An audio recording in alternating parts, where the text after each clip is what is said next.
जब सब्र की हद पार हो जाए तो चुप्पी भी जवाब बन जाती है और अब लगता है भारत का सब्र आखिरकार खत्म हो चुका है। भारत ने बांग्लादेश के खिलाफ अब सिर्फ बयानबाजी नहीं, जमीनी एक्शन लेना शुरू कर दिया है। अब तक की सबसे बड़ी ब्रेकिंग न्यूज, सबसे बड़ी खबर भारत की जानिब से मुसलसल जारियत की जा रही है। और बात करते हैं भारत के सरकारी एक्शन की। पहला बड़ा कदम, बांग्लादेश के चिटगांव में भारत का वीजा सेंटर बंद कर दिया गया। इसका मतलब साफ है, बांग्लादेशी नागरिकों को भारत आने में दिक्कत होगी, मेडिकल, एजुकेशन और बिजनेस वीजा पर असर होगा और सीधा दबाव ढाका पर होगा। अब भारत ने 3 फौज की बहुत बड़ी तादाद, आप यूं समझ लीजिए कि 3 जो उन्होंने नई फौज जो है उनको यहाँ पे खास तौर पे जो बांग्लादेश और इंडिया का बॉर्डर है उस पर खड़ा कर दिया। बांग्लादेश का जो है ना मामला, वो भारत के साथ खराब है। बात यह है कि मामलात को मुझे नहीं पता कि किस तरह से देख रहे हैं। आज घिराव कर लिया बांग्लादेश में, बांग्लादेश के हाई कमीशन का बीजेपी के लोगों ने बताया था कि 57 जो माउंटेन ब्रिगेड है, माउंटेन डिवीजन है, उसको उसके साथ जो है वो अपनी 3rd कोर को भी इन्होंने एंगेज किया है और वहां पे उनकी डिप्लॉयमेंट किया। और कुछ खबरें ये आ रही हैं कि अब मजीद फौज जो है उसको वहां पे डिप्लॉय करने के अहकाम दिए गए हैं। हथियारों को जो मतलब अटरली है, जो उनके तोपखाना है, उसको भी वहां पे मूव किया जा रहा है, जो इंडिया और बांग्लादेश का बॉर्डर है। तो इसका मतलब आप समझ सकते हैं नाज़रीन के इस वक्त सूरत हाल बहुत ज्यादा कशीदा और जंग की नहज तक पहुंच चुकी है। जो वार क्राइम भारत की जानिब से किए जा रहे हैं, इस वक्त बिल्कुल वाज़ेह हो गया कि भारत और बांग्लादेश अब एक दुश्मन मुल्क के तौर पे, जिस तरह से पाकिस्तान और इंडिया की दुश्मनी, बिल्कुल इसी तरह से यहाँ पे कशीदगी और दुश्मनी जो है वो पैदा हो चुकी। दूसरा बड़ा एक्शन, एयर रूट से जाने वाले सामान पर रोक, यानी एयर कार्गो ठप, ट्रेड स्लो और सप्लाई चेन पर असर। ये कदम सिर्फ आर्थिक नहीं, कूटनीतिक दबाव का साफ संकेत है। तीसरा बड़ा कदम, सीमा पर सीधा सैन्य action mode, border area seal, अतिरिक्त सैन्य बल तैनात, रात के समय कई इलाकों में कर्फ्यू, घुसपैठ पर तुरंत कार्रवाई का आदेश। लेकिन मेरा ख्याल है कि भी इंडिया में जो अप्रोच है कि भी तुम हमारे नहीं तो फिर किसी के भी नहीं। और सबसे बढ़ के मैं देख रहा था कि रशियन एम्बेसडर जो बांग्लादेश में है, उन्होंने कहा है कि 1971 में जब बांग्लादेश की इंडिपेंडेंस हासिल हुई थी तो इंडिया ने मदद की थी। देश का जो है ना मामला, वो भारत के साथ खराब हो रहा है। और मैं सिर्फ आपको एक मैप दिखा के ना, जो मैं बार बार ये मैप दिखाता हूं कि इस मैप को सिर्फ ध्यान में रखें कि जिसमें बांग्लादेश, जो कल भी मैंने मैप दिखाया था कि बांग्लादेश भारत के मशरिक में या जनूब में या शुमाल में नहीं है, बांग्लादेश भारत के अंदर है।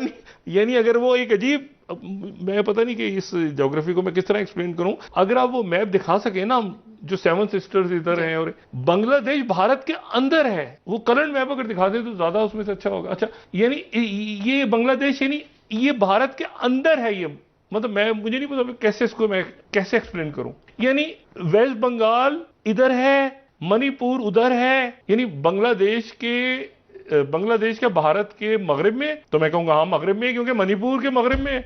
अब आप मुझे पूछेंगे भारत के मशरिक में, तो मैं कहूंगा हाँ मशरिक में, क्योंकि वेस्ट बंगाल के मशरिक में। आप मुझसे पूछेंगे जनूब में, तो मैं कहूंगा हाँ जनूब में, क्योंकि ऊपर से। तो बांग्लादेश भारत के अंदर है। मतलब मैं इससे ज्यादा कोई इसको, जिस तरह मैं इसको मैप को देख के मुझे समझ आती है, वो अंदर है मैप। मतलब ऐसे मैप में अंदर है बांग्लादेश। यानी आप मुझे बताएं कि अगर सिलीगुड़ी कॉरिडोर, ऐसे नहीं है कि बांग्लादेश ने कोई ऊपर, ये जो सिलीगुड़ी कॉरिडोर की बात चल रही है, तो सिलीगुड़ी कॉरिडोर में तो वो पूरा इधर है, पूरा इलाका कि अब देखें, इधर भी इंडिया उधर भी इंडिया। ये इतना छोटा सा एक, इसको जाके ऐसे करके नेपाल से जोड़ दें। बात यह है कि मामलात को मुझे नहीं पता कि किस तरह से देख रहे हैं। आज घिराव कर लिया बांग्लादेश में, बांग्लादेश के हाई कमीशन का बीजेपी के लोगों ने इंडिया में। उसके बाद उनकी तरदीद आई, वो ढाका में कह रहे हैं कि नहीं, आपने कैसे मतलब है कि आप यहाँ तो तशद्दुद हो रहा है, यहाँ तो हम पूरी कोशिश कर रहे हैं, लिंचिंग गलत हुई है वो, लेकिन मैं क्या उस पर कहूँ। उसके अलावा मैं सिर्फ आपको ये बता रहा हूँ, इधर भी इंडिया इधर भी इंडिया, बीच में तो नहीं होता बस एक वो टक करके। तो वो अजीब किस्म का एक ज्योग्राफी है। और बांग्लादेश भारत के अंदर है। मतलब मैं इसको इससे ज्यादा एक्सप्लेन नहीं कर सकता कि बांग्लादेश भारत के अंदर है।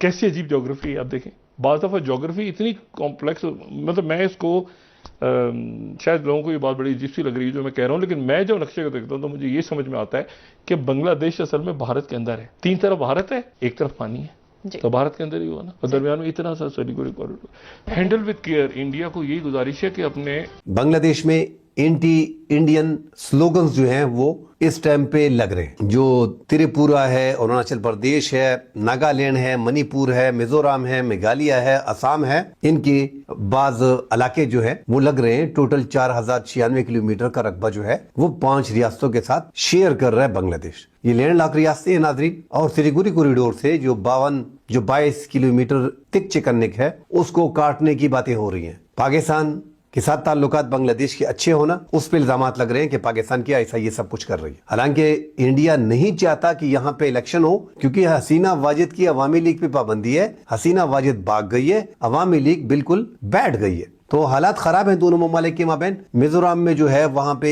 अलग से एक अब हेडक्वार्टर बनाने जा रहे हैं, एक एयरबेस बनाने जा रहा है इंडिया, क्योंकि उन्होंने फोर्स भी ज्यादा डाल ली है मिजोरम में और त्रिपुरा में, इन इलाकों में स्पेशली, और 7 सेंसस स्टेट्स के करीब जो दीगर रियासतें हैं वहां पे भी कोशिश की जा रही है, मेघालय में। और चाइना पाकिस्तान की शह पर ड्रामा अब भारी पड़ेगा। आज ढाका में बेचैनी है और पाकिस्तान मीडिया सदमे में, क्योंकि इंडिया ने बता दिया है जो हमारे मिशन, बॉर्डर या लोगों को छुएगा उसके लिए डिप्लोमेसी नहीं, निर्णायक एक्शन होगा। अगर आपको भी लगता है कि अब एक्शन मोड ऑन है तो लाइक करो, शेयर करो और कमेंट में लिखो एक्शन मोड ऑन। ऐसे ही दमदार अपडेट्स के लिए सब्सक्राइब करो और बेल आइकन दबाओ। भारत ने साफ कर दिया है कि अब कोई ढिलाई नहीं होगी। अब बात करते हैं उस गुस्से की जो जमीन पर दिखने लगी है। बराक वैली से सबसे पहले खबर सामने आई, हजारों लोग सड़कों पर उतरे, बांग्लादेशी विरोधी नारे लगाए, साफ चेतावनी दी कि सीमा पार की हर हरकत का असर यहां पड़ता है। बराक वैली बांग्लादेश के बेहद करीब है, इसलिए यहां के लोग हालात को लेकर ज्यादा चिंतित हैं। तो जो रिप्लेसमेंट है ना शेख हसीना वाजिद की, वो एक मुश्किल काम है, क्योंकि 15 से 20 साल उस एसेट के लिए इंडिया ने काम किया है। इंडिया अब और खेल खेल रहा है, जो अपना उनका कल्चरल रिलेशनशिप है बांग्लादेश के साथ, उसको एक्सप्लॉइट करके वहाँ जो अपने एसेट्स हैं उनके ज़रिए ये 2-4 लोगों के कत्ल के ज़रिए बांग्लादेश में कत्लो गारत का एक बाजार गर्म करना चाहता है। सिलचर में युवा संगठन स्थानीय सामाजिक समूह शांति प्रदर्शन कर रहे हैं। प्रदर्शनकारियों ने उन लोगों की तस्वीरें जलाई जिन पर बांग्लादेश में हिंसा फैलाने के आरोप है। मांग साफ है कि अंतर्राष्ट्रीय स्तर पर कार्रवाई हो। तीसरा, अगर इस पूरे आंदोलन की शुरुआत कहीं से मानी जाती है तो वो है त्रिपुरा। 19 दिसंबर को त्रिपुरा में बांग्लादेश के डिप्टी हाई कमीशन के बाहर बड़ा प्रदर्शन हुआ। लोगों का साफ कहना है कि नॉर्थ ईस्ट को लेकर बांग्लादेश से गलत बयान आए, भारत की सुरक्षा पर सवाल खड़े हुए और अब सख्ती जरूरी है। त्रिपुरा में प्रदर्शन में एक अहम मुद्दा, भारत बांग्लादेश सीमा अब पूरी तरह से फेंस नहीं है, कई जगह सीमा खुली है, अवैध घुसपैठ और तस्करी का खतरा है। लोगों की मांग है कि पूरी सीमा को जल्द से जल्द सील कर दिया जाए। अब चलते हैं पश्चिम बंगाल के सिलीगुड़ी। यह इलाका सिर्फ एक शहर नहीं, भारत की लाइफलाइन है। सिलीगुड़ी कॉरिडोर पूरे संपर्क स्थापित हो चुका है। बॉर्डर पर नाकाबंदी हो चुकी है। कोहरे की वजह से रात में कर्फ्यू लगा दिया गया है, क्योंकि सर्दियों में कोहरे की आड़ में घुसपैठ की कोशिश बढ़ती है और स्पष्ट आदेश है कि घुसपैठ दिखी तो तुरंत एक्शन करो। खैर, भारत ने संकेत दे दिया है, ट्रेड रोका है, वीजा बंद किया है, बॉर्डर सील किया है और अब गेंद बांग्लादेश के पाले में है।